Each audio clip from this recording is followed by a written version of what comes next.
Now, in the last few days, I've seen a lot of discussions about just what Star Wars is or should be, what kind of tone or feel it should have, who it should be made for, and so on. And this has, of course, been brought on by the release of Andor, which I think pretty much everyone will agree is a different kind of Star Wars, a darker, grittier, more mature one that, like the film Rogue One, isn't really about Jedi versus Sith or the Force and the more mystical elements of the franchise. Which some will say makes it feel like this isn't really Star Wars at all, that without those things it feels like a bland, dreary, and generic sci-fi show, and what makes Star Wars what it is isn't just the setting, that just because it's set in the Star Wars galaxy or has the logo, that doesn't mean it is Star Wars. Instead, it's the things that the show is rather intentionally avoiding that makes something Star Wars. Everything from the feeling it gives you while watching, to the sense of adventure, to the blend of fantasy and science fiction it tends to have. While on the other hand, there are those at the opposite end of things saying that this might just be the best Star Wars they've ever seen, or at least the best Star Wars of the Disney era. That they love how seriously it takes itself, that it's a refreshing change of pace to get something that doesn't have the mystical elements. It feels like the common man's view of the galaxy and feels more like it was made for adults. And though yes, I am someone whose favorite part of Star Wars is indeed the Jedi and Sith stuff, the mysteries of the Force and all of that, in this particular case I do find myself more in the latter camp. I do think it's a refreshing change of pace to have a totally different perspective of the galaxy, a more street level one, you could even say. Which is the real key for me, that it does feel like it's just a different perspective of the same Star Wars galaxy I've known and loved my whole life. One that does take itself very seriously. And that's not to say Star Wars hasn't always taken itself seriously. Certainly the stories and underlying themes are quite serious and important ones. Only that, for better or worse, depending on how you feel, this series isn't going out of its way, or making much of an effort at all, to make this fun or to make you feel good, as many will argue Star Wars should. And that even includes Dave Filoni, who said this at Star Wars Celebration this past May. You know, again, Star Wars is something that ultimately should make people feel happy.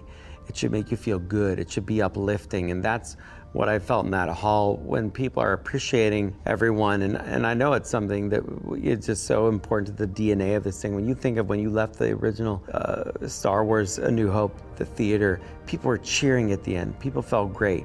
At a time when, you know, you could argue things weren't that great outside. So I think it's so important to give people this positive feeling that happens through these characters, this acknowledgement of these actors, where people can come together and say basically thank you. And going along with this, there's also George Lucas, who has always maintained that Star Wars is for kids, that it's essentially supposed to teach life lessons to 12-year-olds, that his original idea for Star Wars was to sort of reinvigorate a sense of spirituality in the young. And though I won't exactly try and argue against the guy who made Star Wars in the first place over who it should be made for, or to argue against the guy who was essentially his Padawan for a decade about how it should make you feel, I will say that a story with a well-told or well-done life lesson can and will resonate with people of all ages, and that the best way to make someone feel good in the end about your story is to truly challenge the heroes along the way, to watch them overcome incredible obstacles. And that it's usually those incredible obstacles, those darkest hours and the initial failures that are, in an odd sort of way, the best parts of the story. I mean, just look at what is widely regarded as the best Star Wars film ever, that being The Empire Strikes Back. It is arguably the darkest of the Star Wars films, and in the end, all of our heroes have faced defeat, and we're left with only a shred of hope that, in the next movie, they'll find a way to prevail.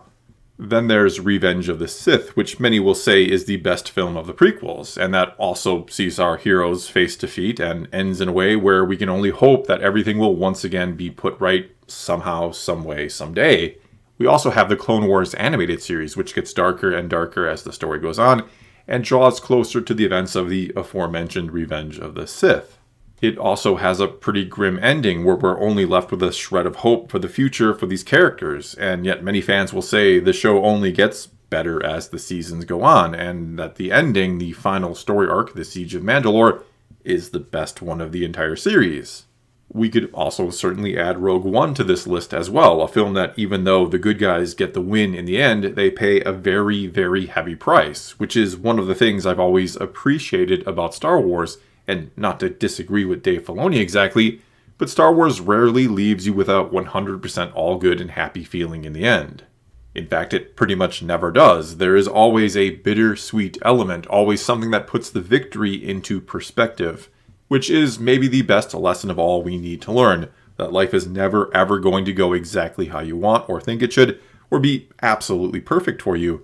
You will lose people along the way, and your greatest victories almost always come with a price or an element of sacrifice. And that without those hard times, without failure first, without earning what you want, it's hard to truly appreciate success or what you have. That when you simply are given everything, nothing has value. But when you're given nothing, everything you earn means something. These, to me at least, are some of the core ideas of Star Wars, and why, whether people realize it or not, it resonates with so many, because underneath it all is the shared human experience.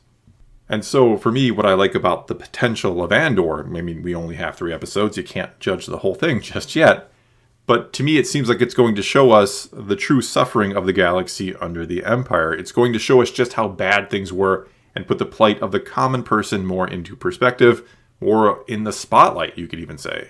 It's going to show us the darkest hours of those who actually lived under the tyranny of the Empire, and what they experienced and what some were willing to do in order to hopefully liberate themselves from it. And yeah, we've kind of seen this before, don't get me wrong, this isn't completely new, but generally we tend to see it on the macro level. We get the bigger picture of the galaxy, but we tend not to see it from the eyes of the average person of the galaxy, the everyday person who was destined to live a simple life on a quiet planet somewhere, but now finds themselves fighting for freedom, and they sure as heck don't have a lightsaber and force powers to aid them like some of our other heroes do. And though I totally understand why some don't or won't like Andor, why they'll say this isn't Star Wars because it doesn't have those fantastic elements or doesn't feel fun or misses that sense of a grand adventure, I'd say the show again has a potential to add something to those elements, to be an expansion or more perspective on the story that's always been there, just under the surface of the story we already know and love. And that it's only going to enhance and put into context the other more fantastic elements of the story, just like The Empire Strikes Back gives the heroes of the original trilogy's victory more meaning because of the losses and what they felt like. This is hopefully going to add another element of bittersweetness to the eventual victory for the whole galaxy this time.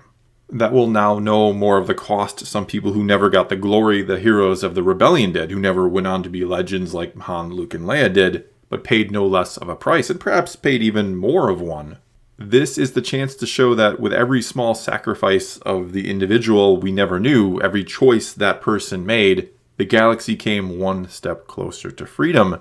And Star Wars has always been about the choices we make and how they can have a larger impact than we may ever know or realize when we're making them. Well, that's all I've got for you this time. Now it's your turn to tell me what you think Star Wars is or should be. Is there a certain feeling it has to give you? Are there certain elements that must be included? What is Star Wars to you? Whatever the case may be, leave your comments below and let's talk some Star Wars. And until next time, thanks for watching.